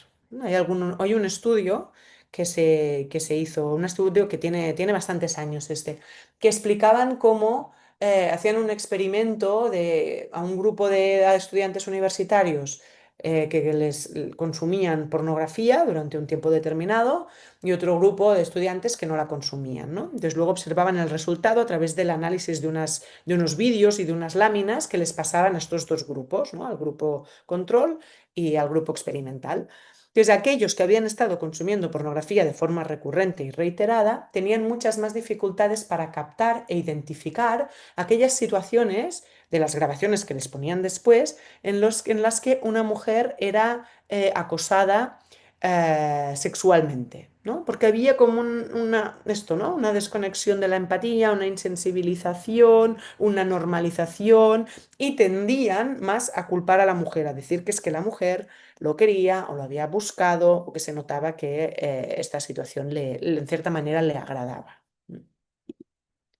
Aquí tenemos un estudio muy importante de Wright y Tokunaga bueno, y Krauss que trabajan mucho desde esta perspectiva del consumo de pornografía y sus consecuencias. Son muy potentes todos sus estudios, está muy bien. Entonces, la conclusión de este metaanálisis. Un metaanálisis es como una revisión de todos los estudios que cumplan una serie de criterios de rigurosidad, evidentemente de los últimos años, que en este caso fueron 22, que analizaban la relación entre el consumo de pornografía y los actos de agresión sexual, ¿de acuerdo? Entonces, hicieron esta revisión, pero además el metaanálisis lo que hace es analizar los datos obtenidos estadísticamente en todos estos estudios, ¿vale? Lo cual hace todavía que sea un estudio más riguroso. ¿Cuál fue la conclusión? Que el consumo habitual de pornografía, específicamente la pornografía violenta, pero estamos viendo que es la gran mayoría, se asociaba con la agresión sexual de los hombres hacia las mujeres, tanto en aquellos estudios que habían sido de tipo transversal como en aquellos que habían sido longitudinales. Entonces, esto es un estudio muy importante. Es de los primeros estudios que hubo tan claros y contundentes con este tema, ¿no? Y rigurosos, evidentemente. Luego tenemos otro estudio que también es muy interesante, que este se da en contexto penitenciario, en el que se analizaban 5 tipos de violencia sexual, desde el acoso sexual, la agresión sexual, el sexo coercitivo, el intento de violación y la violación. El estudio concluye también que la exposición a la pornografía violenta se asocia a la aparición de la primera agresión sexual y, analizando datos de tipo longitudinal, llegan a la conclusión que la exposición habitual a la pornografía generaba un aumento de casi 6 veces de probabilidades de ejercer comportamientos sexualmente agresivos. ¿Mm? Evidentemente el estudio reconocía, porque así es, y eso nos lo podemos imaginar todas y todos, que hay otros factores asociados con la agresión, con las agresiones sexuales y la violencia sexual. Hay otros factores, el único factor no es el consumo de pornografía. Creo que eso es evidente. Hay otros factores. Eh, pero aunque estos moderaban la fortaleza entre la relación del consumo de pornografía y la agresión sexual, siguieron siendo el consumo de pornografía un predictor significativo de la agresión sexual entre los jóvenes de 10 a 15 años, llegando a duplicar las posibilidades, con lo cual este es otro estudio muy interesante. Y luego tenemos esta revisión sistemática de Gemma Mestrabach, Alejandro Villena y Carlos Chiclana, que hicieron una revisión sobre los últimos 20 años de investigación y también concluyeron con este estudio que hay evidencias bien establecidas de esta asociación entre el consumo de pornografía y la agresión y la coerción sexual en la pareja íntima. Y también entre el uso de pornografía y la aceptación de todas aquellas creencias y actitudes que se implican en el mito de la violación y otras que también se asocian con la agresión sexual. Otros estudios y datos relevantes que nos ayudan a situarnos en este tema y en la relación entre el consumo y la violencia sexual es que el uso habitual de pornografía, es decir, un uso recurrente, repetido, frecuente, se relaciona con mayor presencia de agresividad sexual. Cuanto más consumo hay, más presencia de agresividad sexual. Luego, que el tipo de pornografía también es importante, es decir, que si la pornografía es violenta, que repito, es la gran mayoría de pornografía actual, produce un mayor nivel de agresión sexual y que la pornografía normaliza los actos sexuales que resultan dolorosos y degradantes para las mujeres. Muy bien, tenemos este cuadro también de Lluís Ballester en el que nos habla de los distintos tipos de violencia, desde la violencia más simbólica, la violencia física y la violencia emocional, y los niveles en los que la pornografía fomenta estos tipos de violencia. Primero hablamos de, como violencia simbólica, es muy importante hablar del lenguaje que se utiliza. Si entramos en cualquiera de los vídeos de las plataformas de contenido pornográfico, veremos como el lenguaje que se utiliza hacia las mujeres, pues está basado en insultos y en la degradación de las mujeres a través de insultos. Y además que es que a las mujeres se las aborda sexualmente en cualquier contexto, en la biblioteca, en la universidad, por la calle, en cualquier lugar, en el supermercado, ¿no? Es como en cualquier momento un hombre tiene permiso para abordar sexualmente a una mujer que como además no sabe lo que quiere y primero a lo mejor dice que no, pero luego sí que quiere o no, o directamente en el momento le parece fantástico esta situación y siempre está disponible para tener sexo, pues esto está creando un caldo de cultivo peligroso, desde la perspectiva de la violencia simbólica. También violencia física, porque como hemos explicado, pues aparece habitualmente situaciones de escupir, orinar sobre la pareja, el sexo coercitivo, estirar del pelo, abofetear, etcétera, etcétera. Y la violencia emocional, cero atención y negación de lo que es el deseo y el placer de la mujer. En un segundo nivel nos encontraríamos en violencia simbólica en que hay una narrativa siempre implícita y explícita de la que ya he hablado en la pornografía sobre el deseo de la mujer, que está basado en la sumisión, en la aceptación de cualquier práctica, en el sexo con cualquiera, en cualquier momento, en cualquier lugar. En cuanto a violencia física, pues asfixia, golpes, sexo de riesgo, sexo violento, fisting, ¿no? Prácticas sexuales que son claramente dolorosas y peligrosas para la mujer. Y en cuanto a violencia emocional, pues esto que hablábamos, ¿no? La desconexión de la empatía, la negación de la subjetividad. Todas las mujeres son iguales, a todas les gusta lo mismo, vamos, cualquier cosa, en cualquier momento y en cualquier lugar. Y en el último nivel situaríamos, en cuanto a violencia simbólica, pues la cosificación y la deshumanización de la que venimos hablando. Lo que dicen las mujeres no tiene ningún significado, está vacío de significado, lo que digan las mujeres no tiene ninguna importancia. Cualquier mujer puede ser pornificada.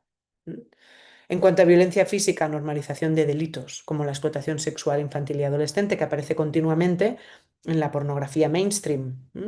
Incestos, hay una categoría que es la de incestos, hay otra categoría que es la de las escuelas, ¿no? Con niñas menores de edad, sexo violento, ¿no? El incesto en relaciones de primer grado, pederastia, violaciones en grupo, como hemos visto varias cuando se han mostrado los títulos inicialmente.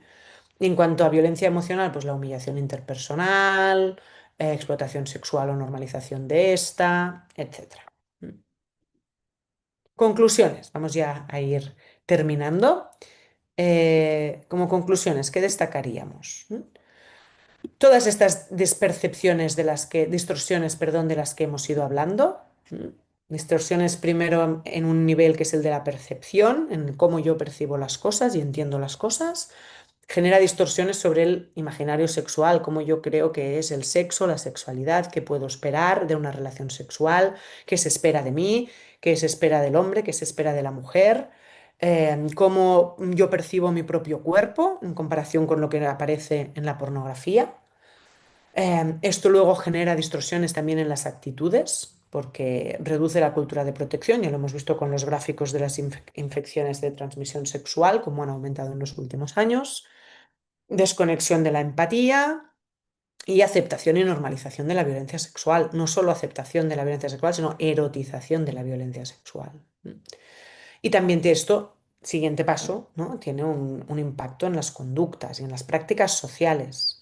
Una sexualidad menos placentera, dependiente de la pornografía, de intentar representar aquello que veo en la pornografía, en mis relaciones sexuales, eh, incluyendo prácticas de riesgo, violencia sexual, llevar a la banalización absoluta de las imágenes sexuales hasta el punto de reenviar mensajes desnudos que me llegan de compañeras que no han dado su consentimiento, ¿no? Este tipo de conductas, además de conductas delictivas y, como hemos visto muy claramente, aumento de la explotación sexual infantil y adolescente, porque estamos llevando a tal extremo la pornografía, la aceptación de absolutamente todas las prácticas sexuales a cualquier edad, que es lo que hace la pornografía, que al final esto, el problema que tiene es que facilita poder acceder, ¿no? A través de estrategias de captación a menores de edad y crear situaciones de explotación sexual de niñas, niños y adolescentes. Además, hay que tener en cuenta, como venimos viendo, que estos impactos, ¿no? Estos efectos, estas consecuencias se amplifican si la población empieza a consumir en edades tempranas, como la niñez, la adolescencia o la juventud, y se agravan si el consumo es frecuente y la pornografía violenta, que hemos visto que es la gran mayoría. Entonces hay que tener en cuenta, como decía antes, que a pesar de que hay otras variables que influyen también en la violencia sexual, porque no es solo la pornografía, tenemos mucho trabajo que hacer con muchas cosas, pero la pornografía es ahora uno de los puntales de la violencia sexual. La relación entre la violencia sexual y la pornografía es relevante y no podemos minimizarla y no podemos hacer como si no pasara nada y no podemos creer que nuestros hijos e hijas adolescentes no consumen pornografía porque los datos nos dicen otra cosa. Los datos dicen otra cosa, entonces vamos a actuar en consecuencia a los datos, no a lo que yo creo o opino. Aquí tenéis algunas noticias, seguro que estas son de aquí de España, además algunas están en catalán, pero creo que se entienden bien, que estoy convencida que en el resto de países también se están dando situaciones muy parecidas. Algunas nos llegan también a España de situaciones que se han dado en otros países y otras seguro que no, porque por desgracia se dan de forma muy común o excesivamente común. No se pueden, no podemos aceptar estas situaciones de violaciones grupales, ¿no? Esta imitación, esta representación de aquello que aparece en la pornografía como algo normal, normalizado en la población adolescente y joven. Esto es terrible, o sea, es terrible, ¿no? La situación que estamos viviendo. Entonces, ¿dónde hay que poner un foco clarísimo, ¿no? En las medidas preventivas, sobre todo cuando hablamos de la niñez y la adolescencia, como estamos haciendo hoy. Hace falta un marco legislativo protector, sin duda, de la infancia y la adolescencia. Vamos un poco tarde, porque vamos, ¿no? En función de, ahora estamos viendo las consecuencias tan negativas que tiene este acceso y este consumo de pornografía, vamos poniendo remedio, pero vamos tarde, esta es la verdad. Hacen falta sistemas de verificación de edad y bloqueo para dificultar, no dificultar, sino bloquear el acceso a contenido sexual a menores. Se están haciendo algunas iniciativas en esta línea que son muy bienvenidas, pero hace falta, hace falta más. Fomentar el uso de controles parentales por parte de las familias en los dispositivos tecnológicos del hogar. Hay aplicaciones que funcionan muy bien, algunas de ellas gratuitas, que se pueden instalar y que es importante hacerlo. Y luego también tener presente que algunas aplicaciones de las que hacen uso los adolescentes, como redes sociales, eh, es prácticamente imposible bloquear el contenido, todo el contenido pernicioso que existe en las redes sociales y hay que valorar muy bien si nuestros hijos e hijas tienen necesidad de tener acceso antes de los 16 años a este tipo de contenido, que les va a llegar por un lugar u otro, ¿no? Entonces es muy importante también tomar este tipo de decisiones desde la conciencia. También formar a la infancia y la adolescencia en el ámbito escolar en el uso responsable de Internet, que esto no quita que los padres y madres también puedan tomar, y los gobiernos también, puedan tomar decisiones de que a según qué edades no tiene que haber acceso a según qué tipos de aplicación. Y luego, importantísimo, que esto es lo que hablaréis también con mi querida Sandra y luego también hablaréis con mi querido Luis, de todas las cuestiones que tienen que ver sobre coeducación y educación afectivo-sexual. Es importantísimo que la educación afectivo-sexual se haga desde el marco, desde el paraguas de la coeducación, una educación afectivo-sexual feminista, con perspectiva de género enfocada a la igualdad entre los sexos, la igualdad entre los hombres y las mujeres, sino una educación sexual que carece de este pensamiento crítico no está aportando lo que necesitan las adolescentes y los adolescentes, que es este marco para poder entender desde una perspectiva reflexiva, crítica, a quién beneficia la pornografía, a quién beneficia la prostitución, eh, quién saca provecho de estas industrias. Esto es muy, muy importante incluirlo también. Entonces, acabo con esto, simplemente un estudio que nosotros llevamos a cabo, en el que hicimos una revisión sistemática sobre los programas que a día de hoy, o en los últimos años hasta el día de hoy, se están llevando a cabo sobre educación afectivo-sexual que incluyan la pornografía y la violencia de género, la violencia machista. Pocos programas de educación sexual, muy pocos, abordan estas dos cuestiones de forma integrada. La mayoría lo que hacen, ¿no? La mayoría de estos programas de educación sexual lo que hacen es implementarse en contextos escolares que se dirigen hacia adolescentes y es fundamental empezar antes. ¿No? Lo que vimos con este estudio es que eh, muy pocos programas se empiezan a implementar en la niñez. ¿No? En la niñez, evidentemente adaptada a la edad de las niñas y niños, que de esto os hablará mucho Sandra Sedano el próximo día. Y además observamos también que hay una escasa participación comunitaria en estos programas, especialmente familiar. Esto no he insistido mucho en ello porque lo hará Sandra en la próxima sesión, pero el rol de las familias también a nivel de educación afectivo-sexual es muy importante, que haya una comunicación abierta, que no haya tabús y que puedan ofrecer también una mirada feminista de estas cuestiones, ¿no? Que promueva la igualdad entre los hombres y las mujeres.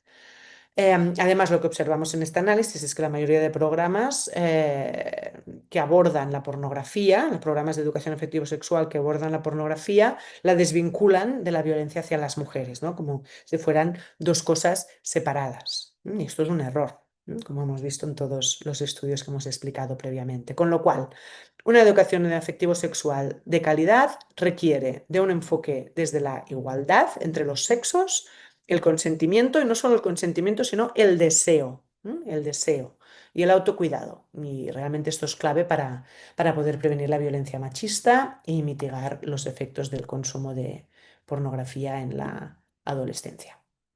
Y bueno, hasta aquí. Creo que me he ajustado bastante al tiempo, Graciela, como habíamos acordado. Y bueno, ahora si queréis pasamos a las dudas, preguntas, lo que Graciela nos diga. Bueno, muchas gracias, Berta. La verdad es que yo particularmente estoy bastante impresionada con algunos apuntes que he tomado con respecto a la evolución que está teniendo el consumo masivo de pornografía, ¿sabes? Cuando decidimos montar este curso, que lo comenté contigo y también lo hablé con Sandra Sedano, no vamos a adentrarnos en la parte más que tiene que ver con las recomendaciones parentales, ni en la parte de tallerear, de preguntas básicas de cómo enfrentarnos a este fenómeno con preguntas y respuestas prácticas que pueden hacer el alumnado o vuestros hijos e hijas. Sí me gustaría enfocarnos a al seminario que acaba de dar Berta para dar lugar como prólogo a lo que vamos a ver más en profundidad en el modelo tipo taller que vamos a tener con Centro Ciudadano, que van a ser 3 clases. Así podemos aprovechar a Berta, porque a mí sí me parece importantísimo todo el tema de los efectos y las consecuencias del consumo de pornografía. La primera pregunta que te quiero hacer, yo te voy a hacer 2 o 3 preguntas porque también quiero darle lugar a las compañeras que están del otro lado. Pero te quiero preguntar una cosa que me parece sumamente preocupante, que tiene que ver con la bibliografía que nos has pasado, que acabo de compartir los 3 artículos. Si quieres comentar algo de la bibliografía de los 3 artículos que has recomendado. Bueno, no, básicamente diría que son los tres artículos que muestran los resultados mucho más amplios de lo que he explicado yo Sí. respecto al artículo, perdón, respecto al estudio que llevamos a cabo en Islas Baleares con Sandra Sedano, con Lluís Ballester, Judith Lorente y yo misma. Ah, Este es uno de los artículos que os ha facilitado Graciela y allí podréis ver pues, todos los resultados que encontramos a nivel de diagnóstico del consumo de pornografía en la población adolescente. Con una muestra teníamos una muestra muy amplia, con lo cual son resultados rigurosos y fiables en este sentido. Luego hay otro artículo que habla del consumo de pornografía específicamente en las mujeres adolescentes, en las chicas adolescentes, y este análisis que hicimos de las diferencias que había con el consumo en la población masculina, que también es interesante.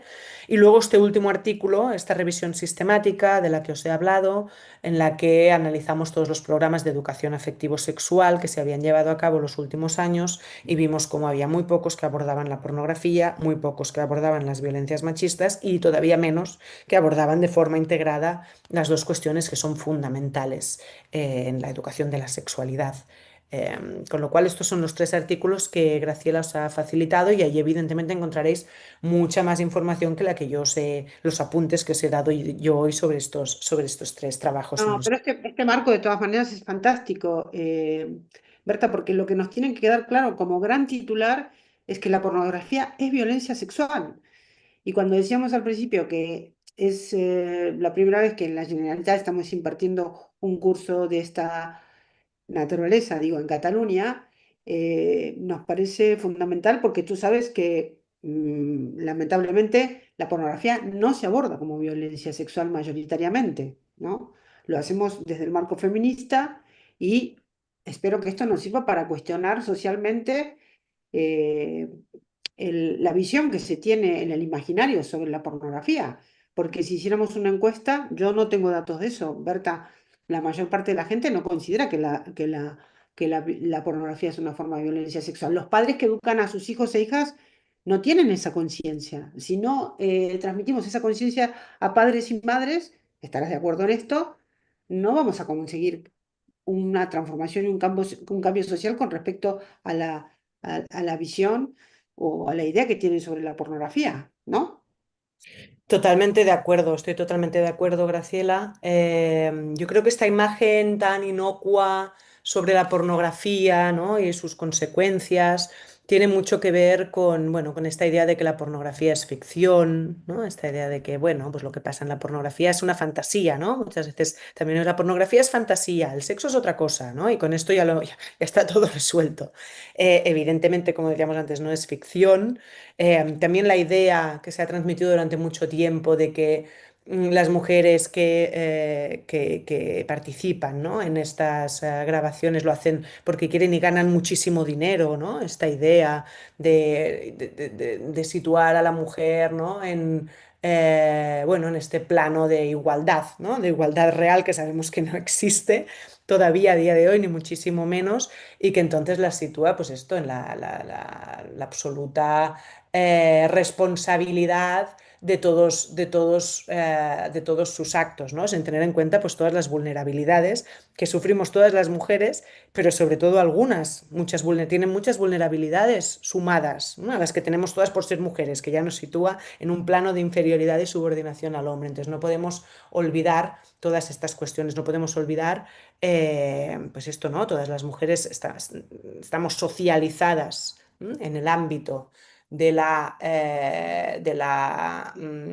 subordinación al hombre, de la inferioridad, de esta idea de que las mujeres tenemos que llevar al máximo potencial nuestra sexualidad como una arma de empoderamiento, ¿no? Y cómo esto influye también, sin ningún tipo de duda, en nuestras decisiones y cómo lo que hay que hacer es ir a la raíz del problema, ¿no? Que es esta. Entonces, justificar que la pornografía no es violencia sexual, que se hace porque se quiere, que tiene también, ¿no? Habéis escuchado que tiene beneficios, que tiene muchos beneficios la pornografía. Y me pregunto, ¿pero qué beneficios tiene la pornografía, ¿no? Es decir, ¿la pornografía es necesaria en nuestra sociedad? ¿Es necesaria? Viendo todo esto, todas estas cuestiones tan negativas que genera a nivel de autoestima, problemas a nivel de relación, cosificación sexual, violencia sexual, enfermedades de transmisión sexual, normalización de la violencia. Viendo todo esto, aún hay alguien que dice que no pasa nada con la pornografía.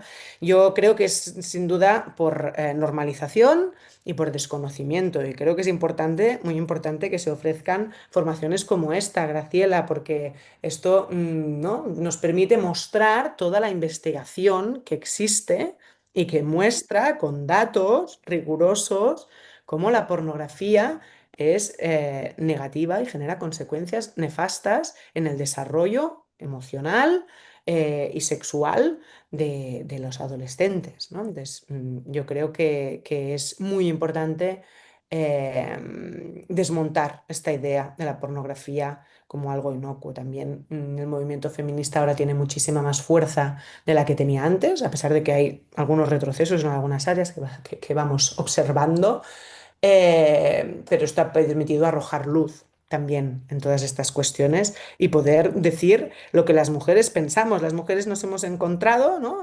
Con capacidad de análisis feminista, compartimos ideas, compartimos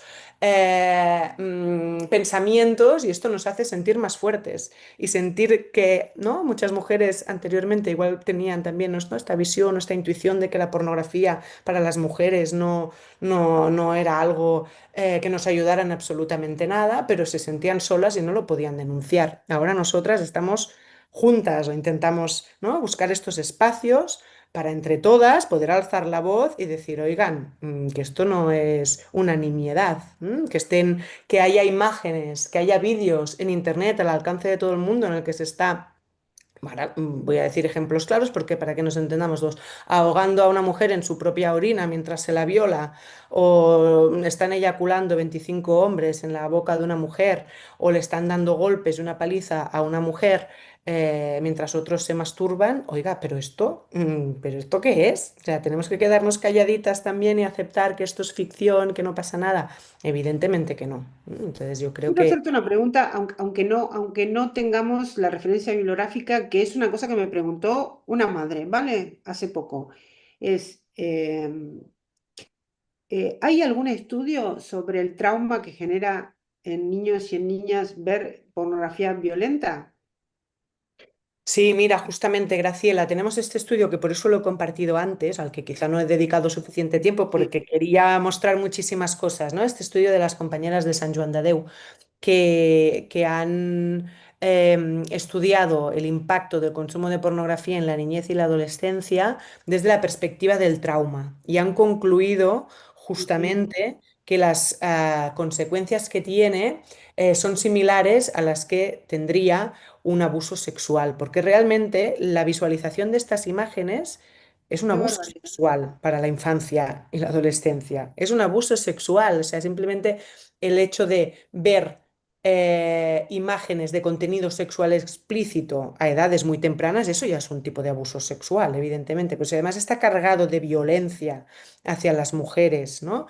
Pues la situación deviene mucho más traumática, ¿no? Y este estudio me parece muy interesante. Desde por eso, y es de nada, desde hace unas semanas, ¿eh? Lo han publicado hace unas Claro, semanas. esa es una pregunta que me pareció sumamente importante, que da lugar a la siguiente pregunta que me parece muy interesante que hayas empezado y que es el tema de uno, bueno, del tercer paper que nos facilitaste para recomendación bibliográfica, de que teníamos el mito de que las niñas no consumían tanta pornografía como los niños y es el porcentaje casi es el mismo, 85% de ellos un poquito más, nada más. Entonces, ¿hasta qué punto, desde el punto de vista de la educación sexual que reciben, no normalizan la agresión sexual sin que la identifiquen como agresión sexual? Esto es gravísimo, que la pornografía les enseña eso, a normalizar la agresión sexual y que ellas no identifiquen la agresión sexual cuando tienen relaciones con sus pares adolescentes, con los adolescentes. ¿Tú qué opinas de eso, Berta? Eh, Sí, sí, sí, realmente es un problema muy grave. Como hemos visto, comentábamos y mostramos en nuestro estudio, las motivaciones principales de las niñas y de las adolescentes para consumir pornografía es esto, ¿no? Saber qué van a tener que hacer ellas el día que tengan sexo con una persona, ¿no? ¿Qué se espera de ellas? Y realmente les genera y hablando en los talleres, ¿no? En talleres que hacemos de educación afectivo-sexual, hablando con las chicas y adolescentes, cuando a veces hacemos grupos separados de chicas y chicos, ¿no?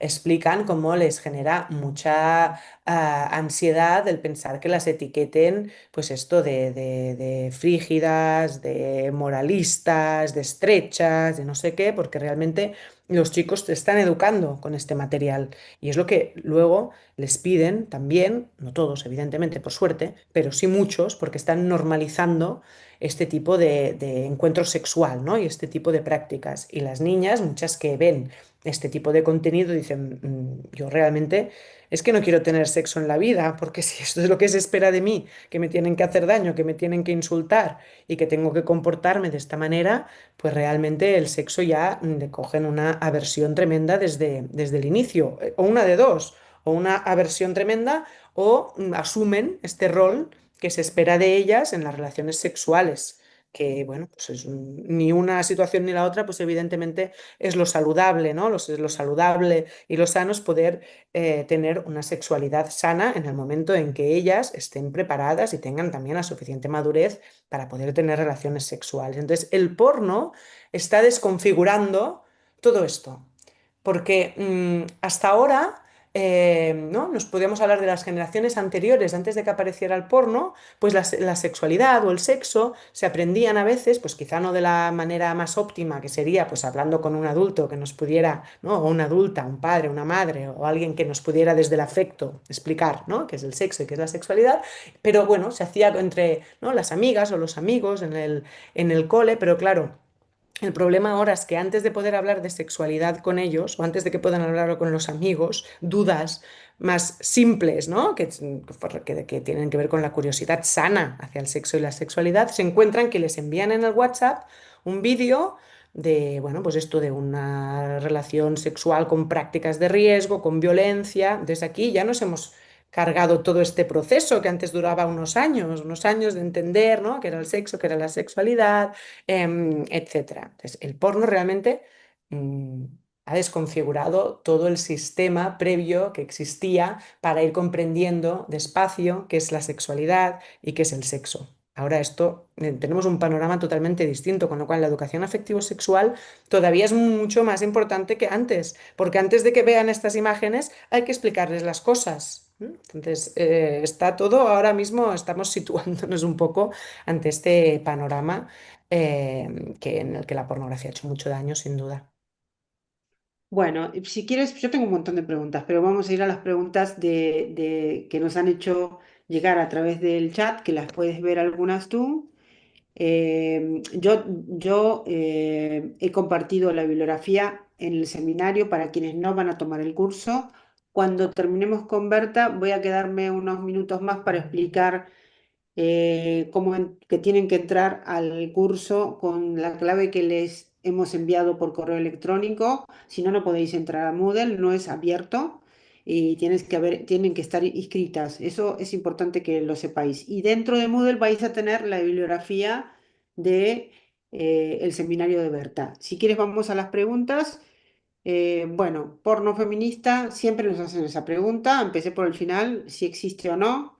Si quieres brevemente, Berta, Bueno, contestar a esta pregunta. existir existe porque se etiqueta como tal, ¿no? O sea, decir que no existe, ahora vamos a ir detrás de ello, ¿no? Y a ver si realmente es feminista o no. A ver, partimos de la base de que hay un tipo de pornografía que su consumo es absolutamente pernicioso, negativo, que es toda aquella en la que hay violencia, ¿no? Que tiene unos efectos tremendos en el desarrollo socioemocional y psicosexual de adolescentes y también impactos negativos en otras poblaciones de otras edades, ¿eh? Pero eso primero. Entonces, que exista una pornografía que no, ¿no? Que es como intenta, ¿no? Como se intenta vender lo que es la pornografía feminista, en la que no hay dosis de violencia extrema hacia las mujeres, o en la que los roles de dominación masculina y femenina no aparecen de forma tan clara. Bueno, pues podemos decir que es una mejora. Hombre, pues sí, si pasamos del tipo de pornografía violenta que estamos describiendo a esta, hombre, pues sí es una mejora, ¿no? Es decir, tanto para las personas que hacen estos vídeos, ¿no? Evidentemente, como para el que consume. Ahora, eh, mm, ¿es necesaria? ¿Realmente aporta alguna cosa al feminismo? Eso primero, no, al feminismo no aporta nada, ¿no? Es decir, realmente son conceptos como que hay que diferenciar. Pornografía feminista para mí es un poco un oxímoron. Eh, no es feminista que no haya dosis de violencia. Feminista implica más cosas aparte de esto, ¿no? Entonces, en la pornografía que se le llama feminista, que no hay violencia, que no aparecen estos roles tan definidos, eh, no es feminista en sí y no aporta nada al feminismo, ni tampoco aporta nada a las mujeres, ni aporta nada a la sociedad. Es decir, las personas, por poner un ejemplo, ¿no? Las personas que participan, esencialmente las mujeres que participan, ¿m? Que son grabadas y que queda esta grabación para siempre, están afectadas muy negativamente por esto. Esto es una realidad, los hombres mucho menos. Las mujeres que graban un vídeo de estos tienen que pensar que esto las va a poder perjudicar el resto de su vida, porque esos vídeos quedan grabados, ¿no? Entonces, yo creo que Para hay que siempre, eternamente. Eternamente, eternamente. Entonces hay que ser muy conscientes de ello, que no nos perjudica igual a los hombres y a las mujeres estas cuestiones. Estamos en una sociedad con una situación clarísima a nivel estructural de violencia, de subordinación, de inferioridad, de discriminación, de opresión hacia las mujeres. Y en la pornografía pasa exactamente lo mismo. Entonces, yo no diría que es pornografía feminista, diría que es menos nociva que la otra. Sí, pero no me gustaría definirlo. Podemos decir pornografía no violenta. Vale, eso sí, no feminista. Y igualmente creo que no es necesaria en nuestra sociedad para tener una sexualidad sana. Tiene Bueno, muchas... hay dos comentarios, bueno, he unido dos comentarios porque hay varias preguntas de una compañera, creo que se llama Sara, que dice que, bueno, que responsabiliza a los padres, ¿no? Que plantea de que eh, creo que hay una problemática en parte por los padres. Hoy en día se les da un móvil sin control parental desde muy pronto y por otro lado son los propios adultos los que ponen el grito en el cielo cuando se menciona o propone una educación más amplia y exhaustiva sobre sexualidad. Hay otra compañera que anteriormente también decía, hay padres que no quieren que sus hijos reciban educación afectivo-sexual en los colegios, en las escuelas. Ese es un problema que también me lo dicen cuando voy a dar charlas y conferencias, me lo plantean, que no lo permiten, y si no lo permiten algunos padres, algunos colegios retiran esa formación. ¿Mm? Nosotros, en nuestra experiencia, en los estudios que hemos llevado a cabo y hemos preguntado a familias sobre si les parece bien que haya educación afectivo-sexual en los centros educativos, la respuesta ha sido positiva en un porcentaje altísimo, más del 80%. Mm. Claro que puede haber reticencias, ¿m? Y depende también de Bueno, y la... también depende de lo que se enseñe, hay un debate también en Sí, qué se va a claro. enseñar entre los contenidos, ¿no? Esto es un debate a resolver muy importante también, ¿eh? ¿Qué contenidos? ¿Qué implica educación afectivo-sexual? ¿Cualquier cosa? No. Sí, porque hay una corriente y nosotros estamos en contra, esto lo tenemos que aclarar, Berta, en contra de que se eduque para ver críticamente la pornografía. No, no estamos de acuerdo con esa perspectiva. Es lo que dices tú, no es necesario ver pornografía, no, al contrario, no. Es Una, que, claro, aunque consumas pornografía críticamente, la estás consumiendo, con lo cual la estás promoviendo y estás creando todas estas situaciones de explotación sexual de las mujeres, ¿no? ¿De qué sirve que tú la mires y digas, vaya, vaya, este no me ha totalmente. gustado, está mal, aquí han agredido a la mujer, esta está mal, bueno, pues que tú la estás viendo y la estás promoviendo, ¿no? Entonces no estamos en contra del consumo de pornografía, se vea críticamente o no. Evidentemente, si se ve críticamente, tendrá menos consecuencias para la persona que lo está consumiendo, pero para las personas que lo han...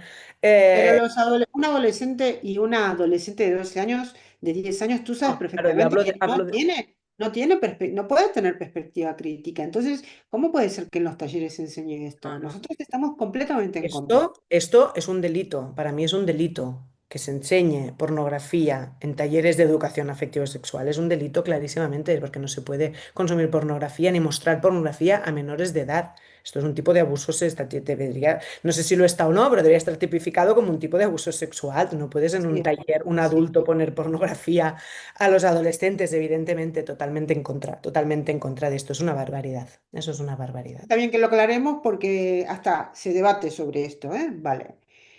Luego, voy a más preguntas, voy a ir un poco más atrás. Nos hacen comentarios de América Latina, porque nos siguen.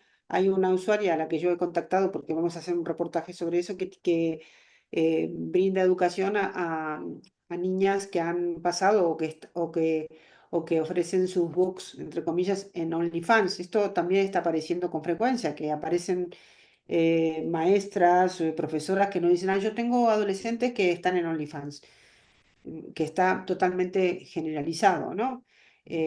OnlyFans es prostitución grabada, ¿verdad? Es pornografía. No podemos utilizar eufemismos para mencionar lo que es OnlyFans. Un poco para resumir, para Estamos totalmente de acuerdo, estamos, Graciela. Y sí nos encontramos con muchas chicas jóvenes que, fruto de esta normalización de la pornificación social, ¿no? Y de la hipersexualización femenina, pues acaban en las redes de esta plataforma. Ujú.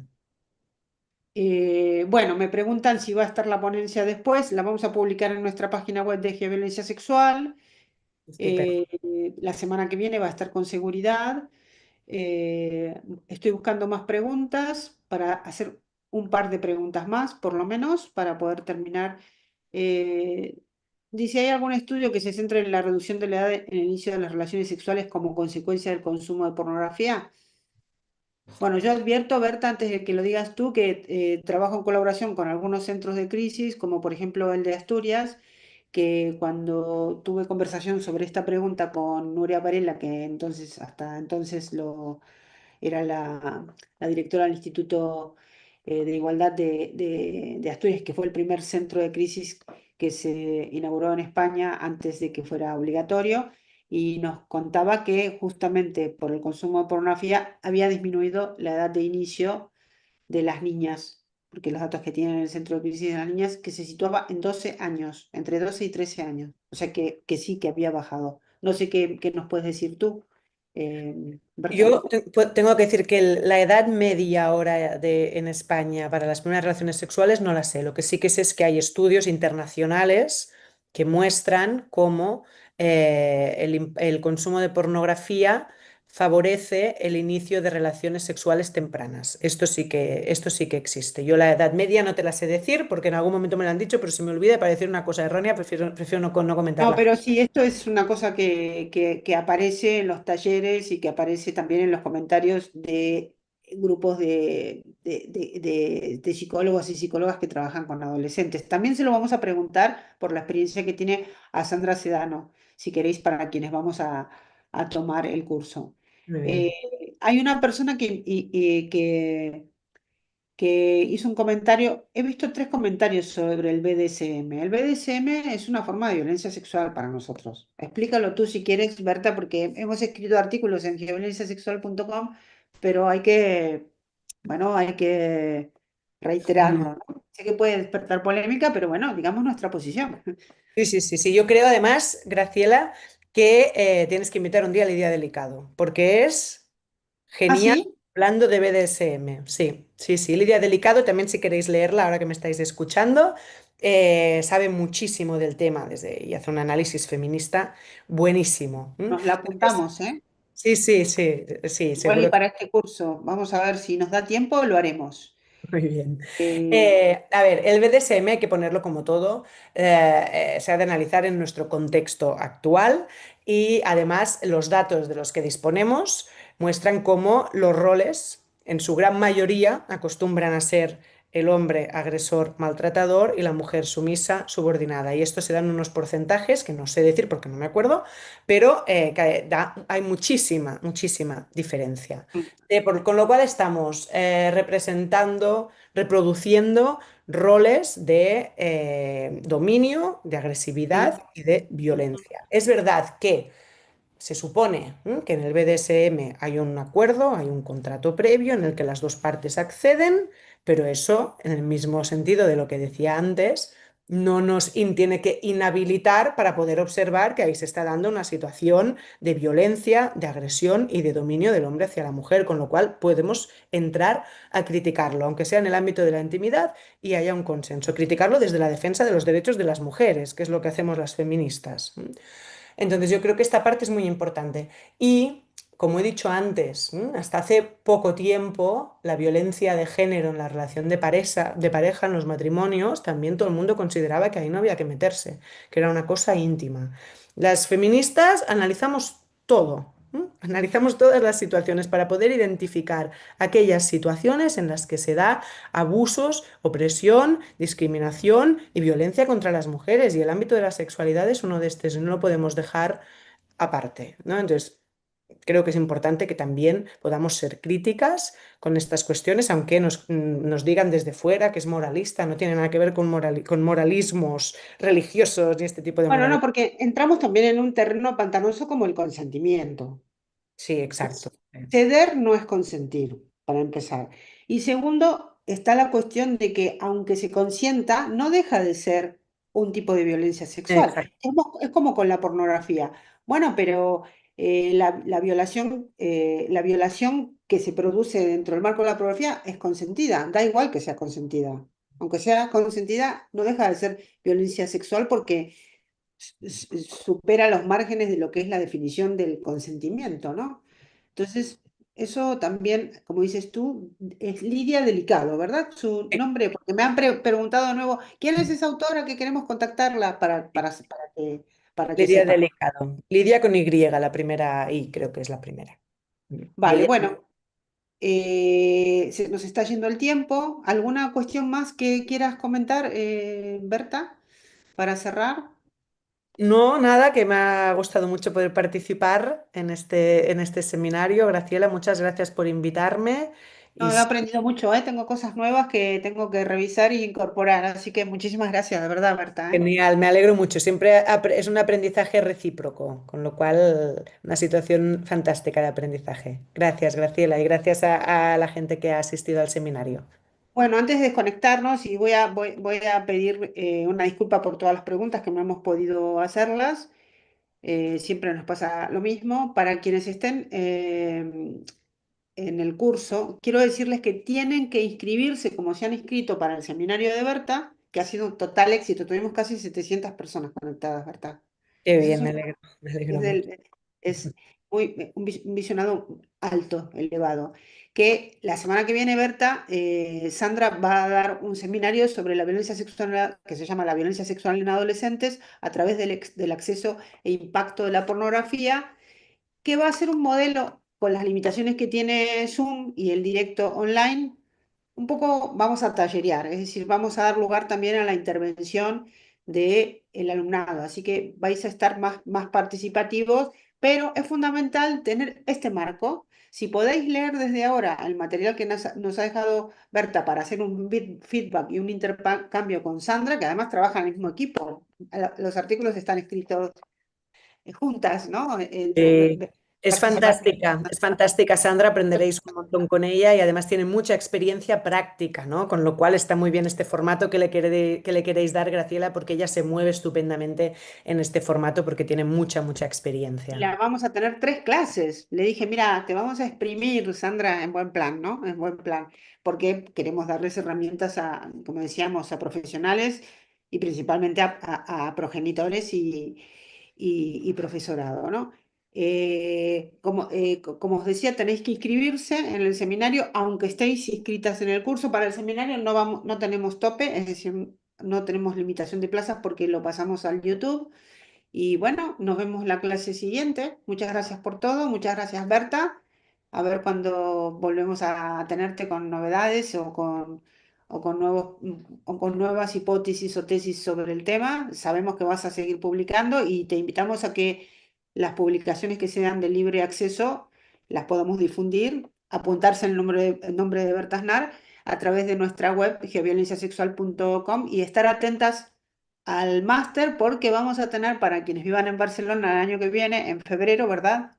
Una jornada especial que va a ser abierta no solamente para el alumnado del máster, sino para todas aquellas personas que estén interesadas en la violencia sexual y en inscribirse el año que viene al máster. Así que muchas gracias, Berta. Hasta la próxima y te vamos a pedir un favor, que le des stop a grabar en la nube. Ok. Muchas gracias a todos los que estáis del otro lado y nos vemos el lunes que viene. Muchas gracias. Adiós, hasta la Un próxima. abrazo, Berta. Abrazo.